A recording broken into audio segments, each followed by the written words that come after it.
Voilà les Banks, les frérots, j'espère que vous allez bien après tout ce temps où je faisais plus de vidéos.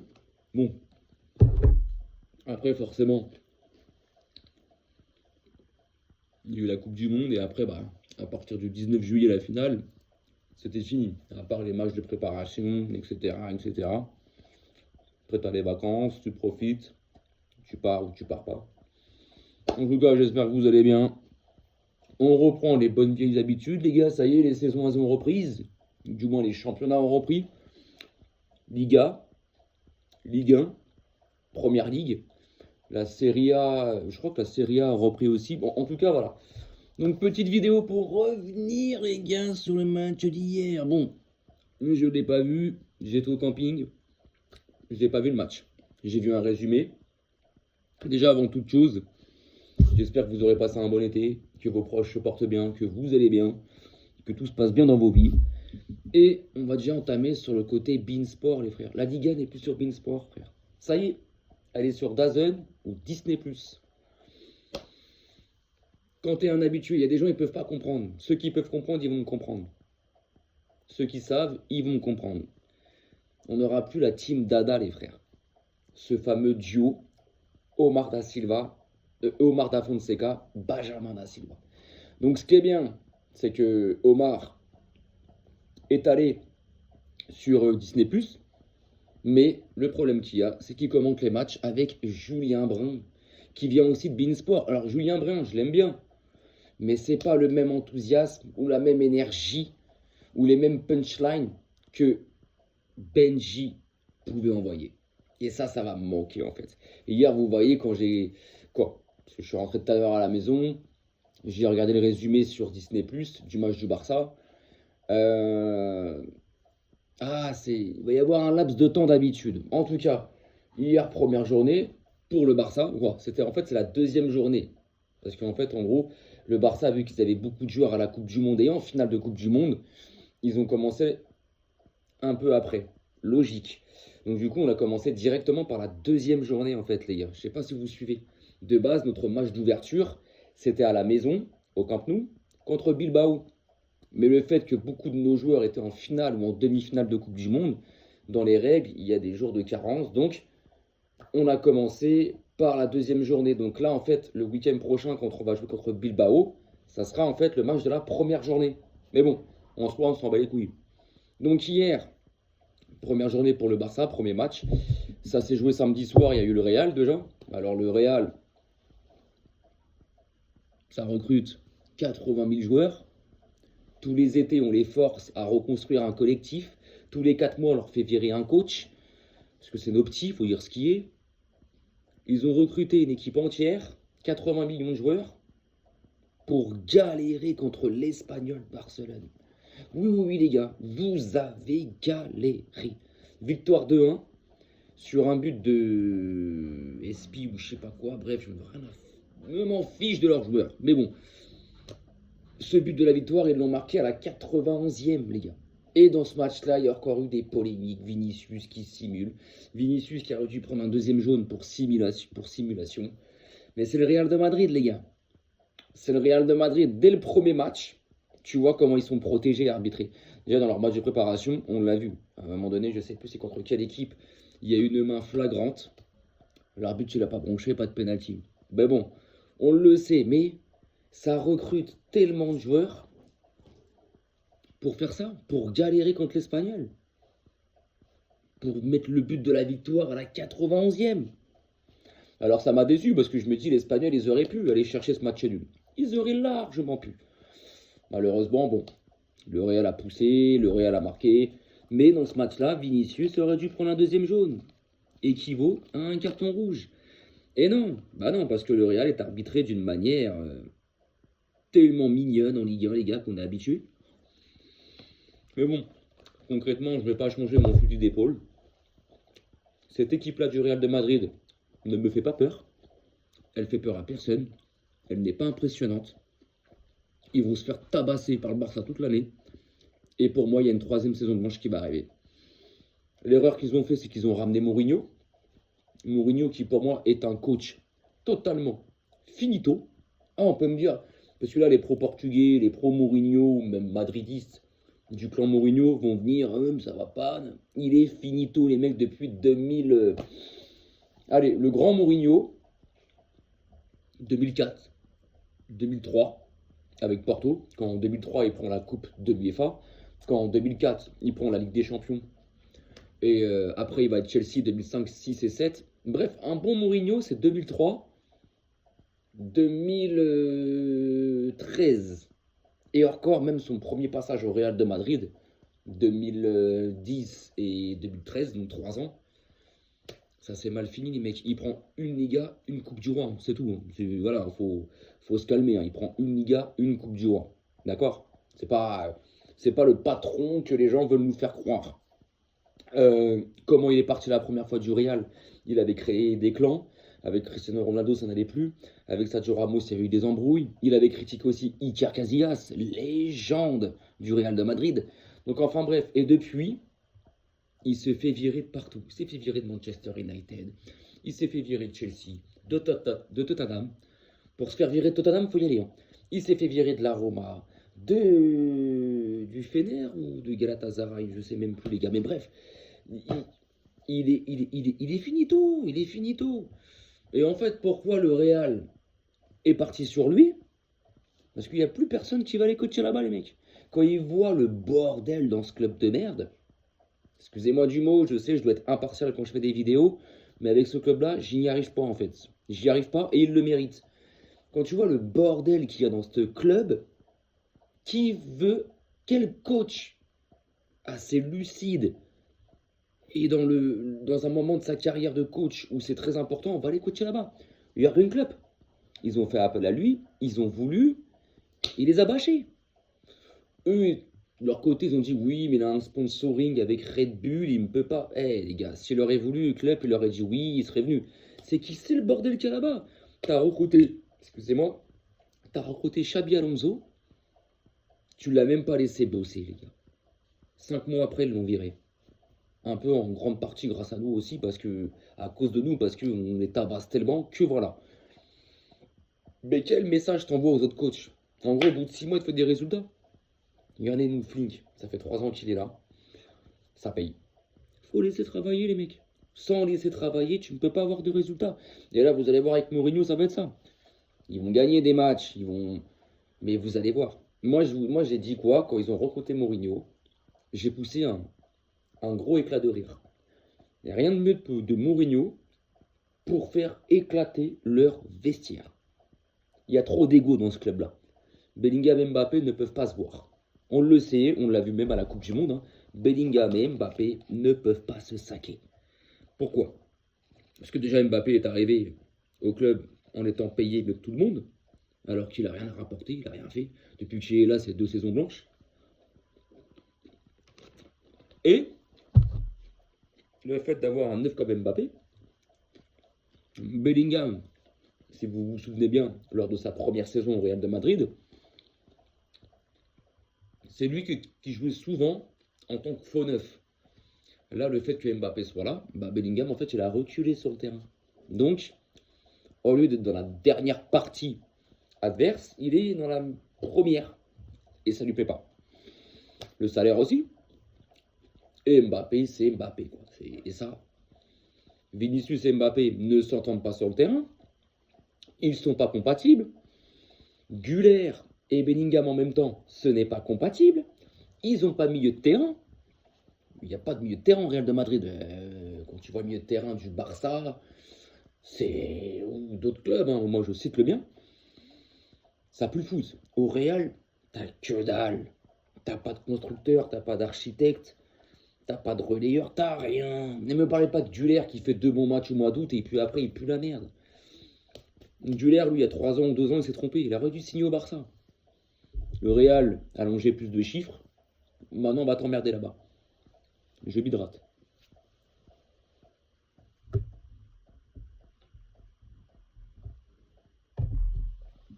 Donc maintenant, va t'emmerder là-bas.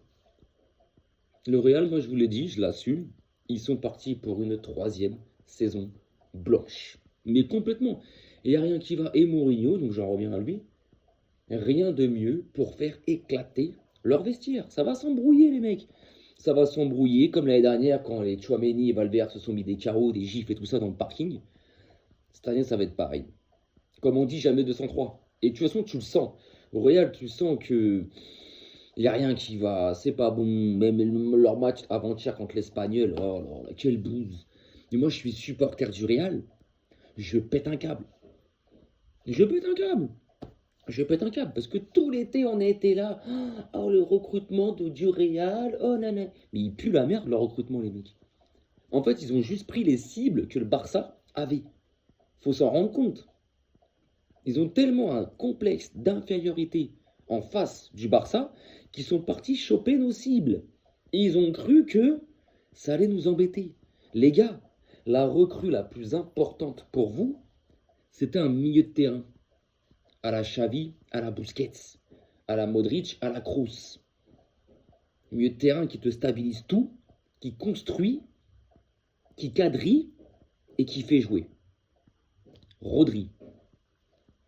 Rodri, qui devait porter le numéro 16 chez eux. Rodri va porter le numéro 16 chez nous, au Barça. Ah ouais, voilà les gars. On s'est mis sur Bernardo Silva. Bernardo Silva, pourquoi ça ne s'est pas fait les gars? Parce que nous, Bernardo, on lui a dit, déjà tu seras payé 5-6 millions et tu seras sur le banc. Le Real, ils sont arrivés, t'es en panique. Nous, on paye 12 et t'es titulaire.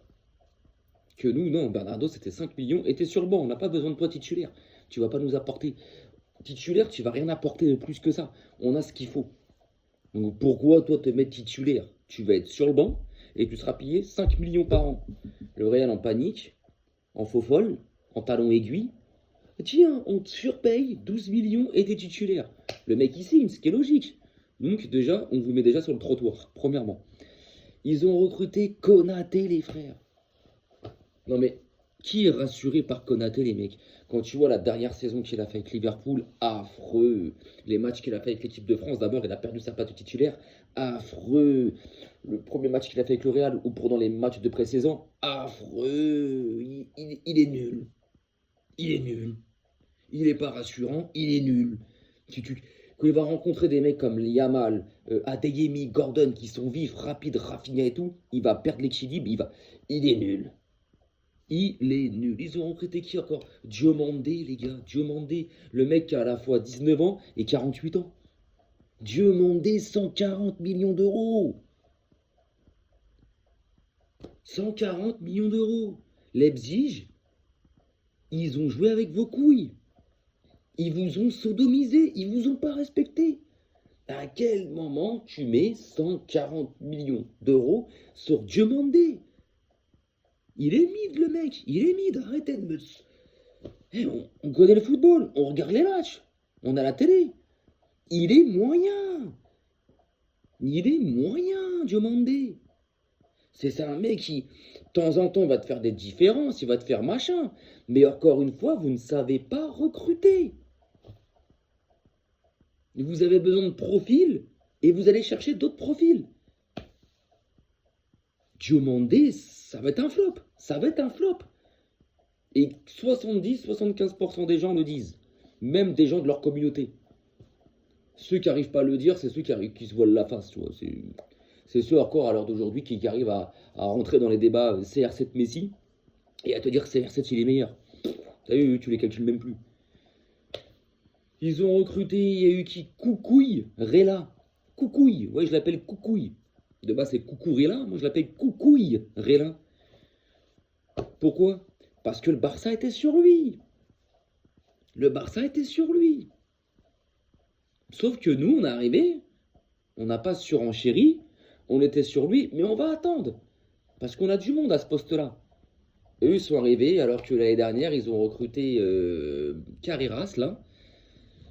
Et un an après, c'est là que tu vois en fait comment on a déstabilisé le Real de Madrid. Et ça, j'adore, les mecs. Ça, j'adore. Donc, enfin, bref. Nous, hier, les mecs, parce qu'au bout de 14, voire maintenant 15 minutes de la vidéo, c'est là que je vais entamer le match d'hier du Barça. Entrée en lice de la Liga. Premier match. Manita. Manita, les frérots. 5-0. 5-0. Alors, certes, J'ai pas vu le match dans sa globalité. J'ai juste vu un résumé, et après j'ai un peu écouté ce que des potes barcelonais m'ont dit, des gens neutres aussi. Euh, Elche ne déméritait pas. Elche a eu pratiquement même plus la possession que le Barça en première mi-temps. Euh, le Barça a fait un bon match, mais de ce que j'entends, c'était pas une entrée fulgurante. Maintenant, les individualités et le jeu et la fraîcheur de l'équipe font que derrière, quand tu laisses le Barça jouer, tu te fais atomiser. Et cette année, vous allez voir, ça va pas être le premier et le dernier 5-0, les mecs, je vous le dis. Cette année, on va en coller des scores. Parce que le recrutement, il est juste sublime. Et encore hier, hein. Hier, on arrive, on démarre le match. Pedri, il est sur le banc. De Jong est blessé. Rodri n'a pas joué hier parce que un peu trop court physiquement. Je pense qu'il sera là la semaine prochaine contre Bilbao. Donc, il nous manquait des joueurs, les mecs. Un Yamal, pas à 100%. Je sais qu'Yamal, hier, il n'a pas fait un bon match. Il a même fait un mauvais match.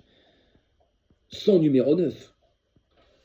Quand le Barça, et quand tu vois qu'ils ont une espèce de supériorité technique sur les adversaires, ça c'est le jeu du Barça, c'est la philosophie, mais un 5-0, quand cette équipe-là va être à 100% avec tout le monde, non franchement, moi je vous le dis, on peut dire oui, ok, t'es barcelonais et tout, ça fait 2 ans que je dis que le Real va faire des saisons blanches, 2 ans qu'à chaque fois je dis, et j'annonce que le Barça sera champion, et là je vous le dis, le Barça va être champion d'Espagne, le Barça prendra la Ligue 1, et franchement, aisément, facile, je vous le dis. Ah, j'en suis sûr, comme l'année dernière, comme il y a des ans où j'en étais sûr. On va prendre la Liga aisément. L'Atlético, je ne les vois pas nous inquiéter. Et le Real, mais je vois le Real cette année s'effondrer.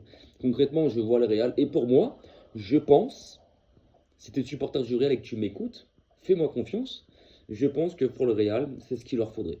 Que le club explose, qu'il fasse une 3e saison blanche pour repartir de zéro et là vraiment faire un projet. Pas arriver et recruter dans la panique, tu vois. Non. Le Real, je pense qu'ils ont besoin d'une 3e saison blanche.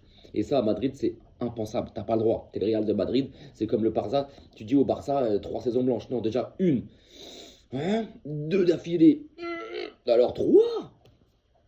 Et vous allez voir. Parce que le Barça, c'est fort. Le recrutement est très fort. Gordon Adeyemi vont nous apporter énormément. Ça va apporter de la concurrence. C'est... Et quid d'un neuf? Est-ce qu'Alvarez viendra ou viendra pas? Ou un autre? Rodri, quand il va être dans l'équipe. Les champions du monde, les Pedri, Olmo, quand ils seront à 100%. Non, les gars. Là, cette année, moi, je suis plus penché sur la Ligue des Champions. Et je pense que le Barça, ils sont à ça de décrocher leur 6e Ligue des Champions. Concrètement. Moi, cette année, Paris, je pense que ça va descendre. Paris, concrètement, ça va descendre. Déjà, l'année dernière, c'était compliqué. Arrêtez de... Parce que les Parisiens, ils aiment bien aussi refaire le monde et réécrire des histoires. L'année dernière, vous êtes à ça de sortir. Et si les arbitres, ils sont corrects, vous devez sortir. Mais Paris, cette année, tu sens qu'à mon avis, c'est la 3e saison. Et je pense que ça va s'estomper. Le Bayern, toujours attention. Après, en Europe, City, je pense que ça va être une saison. Guardiola vient de partir. Ils ont perdu Silva, ils ont perdu Rodri. Haaland, je pense que mentalement, il a pris un petit coup en perdant ses collègues et le coach qui kiffait et qui l'a emmené au top niveau européen aussi. Donc je pense que City, ça va être compliqué. Donc cette année, je pense que le Barça, ils ont une vraie carte à jouer. C'est un club qui est stable depuis 3-4 ans maintenant. Avec la période qu'on a eue depuis le départ de Messi en 2021, rappelez-vous, hein, août 2021, quand Messi part. Déjà 1 an avant qu'il parte, s'il n'est pas là, personne ne regardait le Barça, hein, entre 2019 et 2020. Personne ne regardait tellement qu'on puait la merde. C'était Messi, Ter Stegen. Voilà. Messi a annoncé son départ. Il y a eu derrière 2 ans, parce qu'en 2023 on prend le titre, mais il y a eu 2-3 ans de galère quand même, les mecs, où les joueurs étaient vides, le jeu était... Ah, c'était affreux, c'était affreux. Là, depuis l'arrivée de Flick, maintenant ça fait 3 ans, on retrouve un niveau, on retrouve le FC Barcelone, on retrouve le grand club, le plus grand club du monde, tout simplement. On retrouve le Barça. Tu retrouves le Barça. Et je pense que cette année, avec cette stabilité, le même staff, les mêmes joueurs, avec 2, 3, 4 recrues en plus, quelques départs. Sinon, c'est les mêmes joueurs, les mecs. C'est le même collectif, c'est les mêmes effectifs. Et c'est le même staff. Donc, cette année, il y a un truc à faire. J'ai pas parlé d'Arsenal, attention, mais cette année, il y a un truc à faire, les mecs. Il y a un truc à faire. Je pense que le Barça, cette année, concrètement, pour moi, c'est le favori de la Ligue des Champions. Alors, ils vont arriver, les journalistes, on est en France, hein, donc forcément, ça va sucer du PSG, ça va arriver, non, c'est le PSG, c'est... Ce qui est normal, ils font la pub d'un club français, ce que je trouve ça normal. On habite en France, mais concrètement, tu verras, les Européens et les experts mondiaux te diront le Barça. Comme il y a 2 ans, le Barça. Alors que c'est Paris, il y a 2 ans qui l'apprend, mais parce que les gens, ils voient plus large. Eux, Paris, ils se disent, oh, on l'a pris l'année dernière, oh, ça va être ça. Non, non, non, non, les mecs, à un moment donné, c'est pas ça le football. Et cette année, moi, je vois le Barça concrètement le premier favori. Je ne dis pas qu'on va la gagner, mais en termes de favori, je nous mets en tant que premier. Maintenant, je nous vois sûrement minimum, je dis bien minimum, demi-finale. Max, tu vas la prendre. Oui, parce que le Barça, quand ils vont en finale, ils partent pas. Je ne vais pas aller en finale de Ligue des Champions pour perdre. Non, ça, c'est pas mon club. La dernière fois que ça arrivait, j'étais pas né. C'était en 62.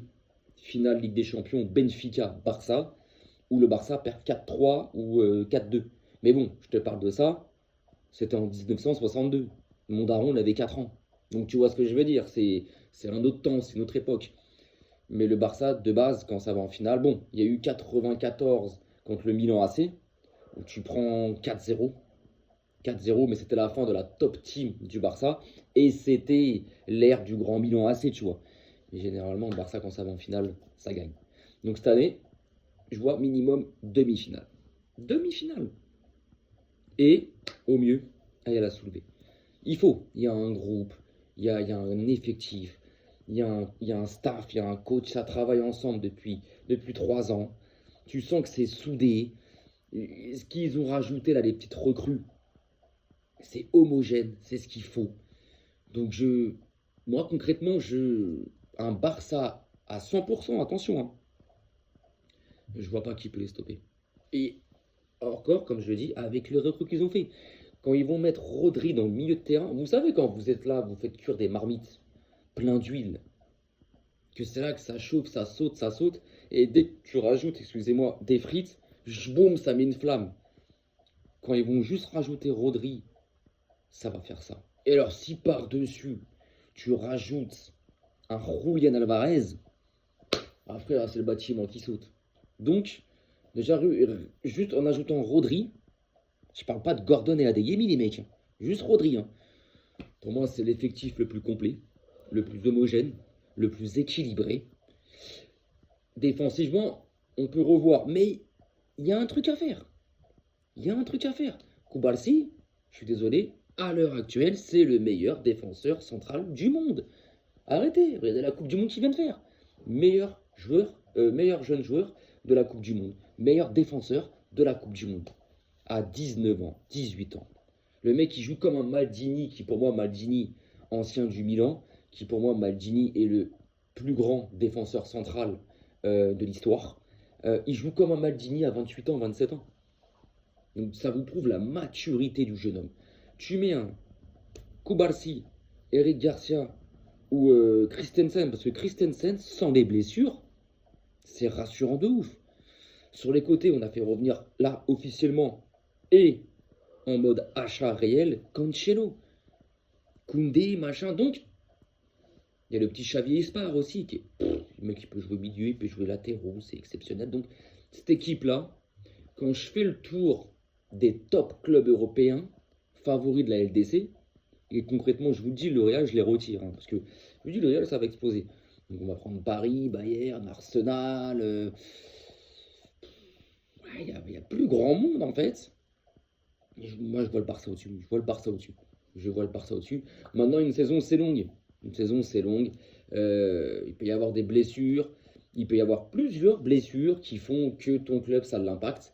Et le Barça, c'est souvent ça, en fait. Si tu prends sur les dernières années, à chaque fois arrivé dans les moments importants de la saison, mars, avril, mai, Rafinha, Lewandowski, Lamine Yamal, Pedri, c'est tout le temps, tout le temps.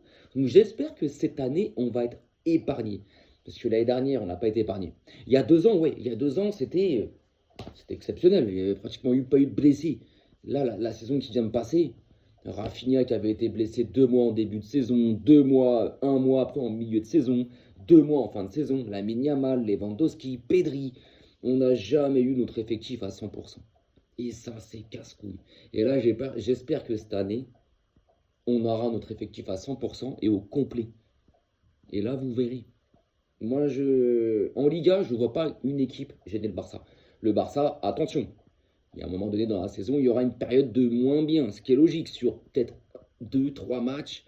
Il y aura une période de moins bien. Généralement, je connais mon club, c'est toujours novembre-décembre. Novembre-décembre au Barça, il y a toujours cette période où tu vas avoir un enchaînement de matchs, de 2, 3 matchs, où le jeu va être moins fluide, où on est moins dominant, où on est plus fragile, on se fait accrocher, où on perd. Ça arrive, et je le sais que ça va arriver. Maintenant, peut-être pas, puisque le Barça a fait des saisons où du début à la fin, c'est exceptionnel. Mais moi, je préfère anticiper en tant que supporter, me dire, à un moment donné de la saison, ça peut arriver et ça va arriver. Peut-être pas. Mais je vois pas le Barça. En Liga, en fait, je vois aucune équipe capable de nous stopper. Je vois pas.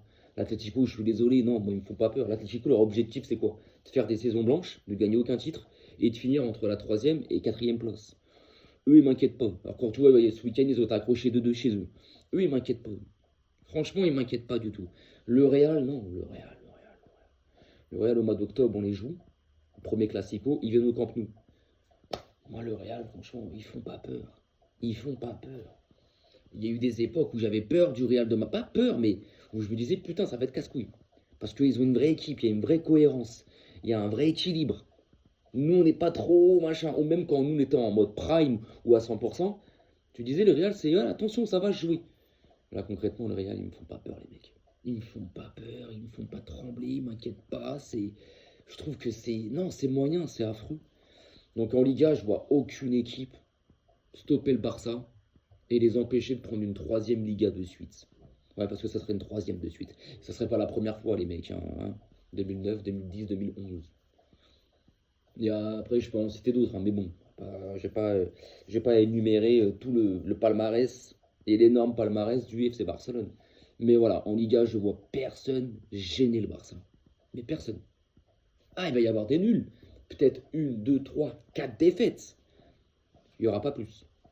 Mais je vois personne gêner le Barça. Concrètement, je vois personne gêner le Barça. Coupe du Roi. La Coupe du Roi, concrètement, je vous demande 2 petites secondes.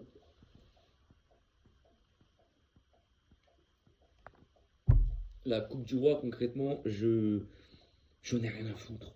Je m'en tape. On est les recordman en Espagne des vainqueurs de la Coupe du Roi. On en a 18 ou 28. C'est entre les deux. En fait, on est les recordman de Super Coupe d'Espagne et recordman de Coupe du Roi. La Coupe du Roi, cette année, si tu me dis, vous la prenez pas, j'en ai rien à foutre. C'est d'ailleurs, on prend Liga et Ligue des Champions. Et même, j'irai plus loin. Si tu me dis, cette année, vous prenez pas le championnat, donc la Liga, mais vous prenez la Ligue des Champions, je signe. Je signe. Je veux la LDC, moi. Maintenant, ça me ferait chier de ne pas être champion d'Espagne. Ça me ferait chier. Mais la Coupe du Roi, en soi, franchement, on n'apprend pas, les mecs. À part si c'est le seul titre cette année qu'on doit prendre parce qu'on fait une saison blanche, on sait jamais, hein.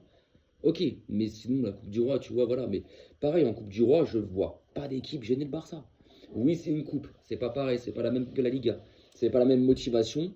Surtout que tu rencontres des équipes parfois de Division 2, Division 3, des petites équipes qui, elles, ont la dalle. Super Coupe d'Espagne, donc on sait très bien qu'on joue. On joue. Ah là là, on joue qui en demi-finale? Il me semble qu'on joue la Sociedad. Il me semble, les gars, je suis plus sûr, vous me direz, ou Bilbao. Et il y a Real Atlético en demi-finale. Donc je pense que ça sera comme depuis 2, 3 ans, ça sera un classico en finale. Donc ça, c'est les premières semaines de janvier, les mecs. Hein. Ça va être un Real Barça en finale. Le Real, comme l'année dernière et comme il y a 2 ans, on va les tabasser. Et la Ligue des Champions.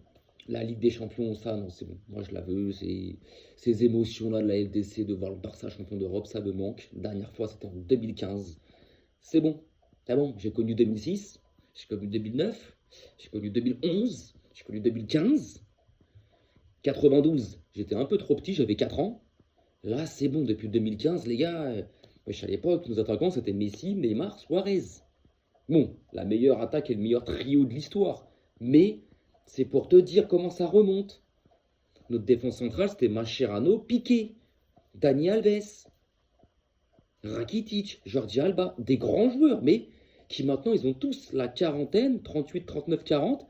Ils sont soit à la retraite, soit en MLS, soit en Arabie Saoudite, ou soit au Brésil pour Neymar. Donc c'est là où tu vois où... Non, c'est bon, l'iPhone, c'était à l'époque, c'était l'iPhone 6. C'est bon. Là, non, moi je veux la Ligue des Champions. Et en Europe, si on garde cette homogénéité, cet équilibre, je vois pas, en fait, j'arrive pas à voir l'effectif qui peut casser les couilles au Barça. On peut perdre. Il y a des équipes qui peuvent nous battre sur un match. Attention, bien sûr. Hein. Mais avec cette continuité, le même coach, le même effectif, avec 2-3 rajouts, et les rajouts importants et super bien pensés par la direction, je ne vois pas cette année qui... En fait, je vois pas qui peut nous empêcher d'aller la chercher, en fait. Il y en a, ils vont dire, oh, le PSG, ah, mais calmez-vous avec le PSG, putain, calmez-vous, calmez-vous, concrètement, calmez-vous, arrêtez, arrêtez. C'est très fort ce qu'ils ont fait, mais à un moment donné, les mecs, il y a une chute. Hein. Dans le football, c'est comme ça, t'as un cycle. Vous parlez d'un supporter du Barça. J'ai connu les grandes heures du FC Barcelone, où on a écrasé l'Europe, où tout le monde, ils arrivaient dans le tunnel du Camp Nou, les adversaires, ils tremblaient. Et ce que je dis, c'est pas des mensonges, j'ai juste à écouter les interviews qui sont partout, vous pouvez les trouver sur YouTube et tout. Les anciens, tu prends Rooney, tu prends Ferdinand, je te parle de légendes quand même là, de Manchester United, de l'Inter, du Milan, du Real. Quand ça arrivait dans le tunnel du Barça, du Camp Nou, les mecs ils tremblaient parce que tu allais jouer la top team. Xavi, Iniesta, Busquets, Messi, tu allais jouer l'équipe qui faisait trembler l'Europe, qui massacrait l'Europe, qui dominait l'Europe. Et après, forcément, les joueurs ils vieillissent, t'as des départs à la retraite, il y a une chute. Eh bien c'est comme ça. Et Paris, ça va arriver les mecs. Hein. Arrêtez de croire Paris que pendant 10 ans, ça va tout prendre. Non, non, non, non, non, non, non. Déjà, vous avez jamais tout pris comme ça, vous n'êtes pas habitué. Mais à un moment donné, c'est... Voilà. Et donc, cette année, franchement, je vois pas qui... Je vois pas qui peut arrêter le Barça, en fait. Ça peut perdre. Attention, hein, ce que je dis, ça reste aussi... ça reste... C'est un exemple, mais tu peux te faire éliminer en 2 matchs ou sur un match. Attention, bien sûr, mais dans la rassurance, dans l'équilibre, dans la gestion de l'équipe et tout, et dans le côté complet de l'effectif, je vois pas qui peut arrêter cette équipe-là, les mecs. Je vous ai dit, franchement, je vous dis, je vois pas qui peut arrêter cette équipe-là. Maintenant, oui, il y a des footix et des rageux, des haineux qui vont arriver. Oui, mais t'es Barcelonais et tout. Bah, allez sur ma chaîne, et vous allez voir que quand on perd ou même quand on gagne, mais qu'on joue mal, je critique et je suis là à insulter mes joueurs. Là, je fais juste des statistiques. L'année dernière, en début de saison, j'ai fait les statistiques et j'ai eu bon. J'avais dit qu'on allait prendre la Liga, que le Real allait faire saison blanche. J'ai eu bon. Il y a 2 ans, pareil. Je me suis trompé sur d'autres trucs, certes. Je suis un humain. Mais cette année, concrètement, je vois pas. J'arrive pas à voir les mecs. J'arrive pas à voir. Donc, en tout cas, ça fait plaisir. Au bout, la dernière fois qu'on a vu le Barça, c'était quoi? C'était début. Bah, la finale de LDC, c'était le 28 mai. Ouais, c'était fin avril, début mai. C'était là la dernière fois qu'on a vu le Barça. Donc, tu prends mai en complet, juin complet, juillet, même si fin juillet, il y avait déjà des matchs de pré-saison. 3 mois et demi. 3 mois et demi, c'est long, c'est très long. Donc là, ça y est, tous les championnats reprennent. La Liga a repris. La Ligue des Champions, bon, c'est pas tout de suite. Là, il y a le tirage au sort le 29 août. Ça y est. Et la première journée, c'est le 8 ou 9 septembre, les mecs. Il me semble. Hein. Entre le 7 et le 9 septembre. De toute façon, il faut regarder les mardis et les mercredis. Voilà. Et je crois que même lors des 2-3 premières journées, tu as des matchs le jeudi. Et à partir de la 4e journée de phase de régulière, ça revient au mardi, mercredi. Mais les 2-3 premières journées, ça s'étale du mardi, mercredi, jeudi. Donc la Ligue des Champions, ça reprend entre le 7 et le 10 septembre. Donc ça fait plaisir de retrouver le football, de retrouver le Barça. Et puis voilà quoi les gars. Donc passez une bonne fin de journée. Passez un bon début de semaine. Des bonnes fins de vacances pour ceux qui sont encore en vacances. Force pour ceux qui sont en poule taf. Et puis on se rattrape plus tard. Allez, vedetchi et Vizca le Barça les mecs.